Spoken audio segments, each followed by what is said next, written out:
अस्सलामुअलैकुम, welcome to Kashif tech YouTube channel. तो मैंने सोचा आज मौसम भी थोड़ा ख़राब है तो मैं आज एक वीडियो बना लेता हूँ। तो मेरी ये वीडियो इसका थोड़ा टॉपिक चेंज है क्योंकि पहले मेरी जो वीडियो अपलोडेड हैं उनमें मेरा टॉपिक इलेक्ट्रिक और इलेक्ट्रॉनिक से मुतल्लिक़ है। तो आज बर्फ़बारी भी हो रही है तो मेरा तल्लुक़ असल में आज़ाद कश्मीर से है। तो मैं आप दोस्तों को दिखा देता हूँ कि यहाँ का मौसम कैसा है। ये जो अभी आप देख रहे हैं ये एक फ़िश फार्म है, ये मैंने बनाया हुआ है घर के करीब ही।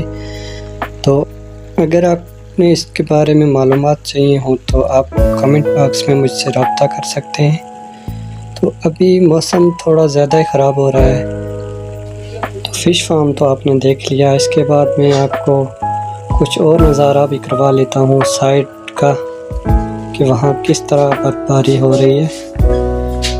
ये देखें शदीद किस्म की बर्फ़बारी है।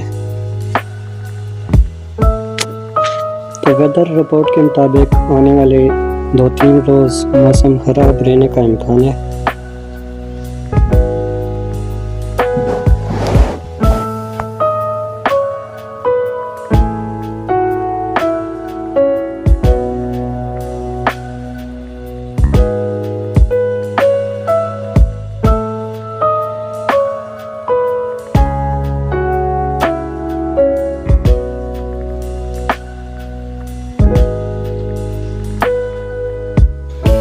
तो चैनल पर मेरे जो नए दोस्त वीडियो देख रहे हैं तो इस चैनल को आप सब्सक्राइब कर दें, मेरे वीडियो को लाइक कर दें और चैनल को सब्सक्राइब कर दें ताकि आने वाली इंटरेस्टेड वीडियो आप तक पहुंचते रहें।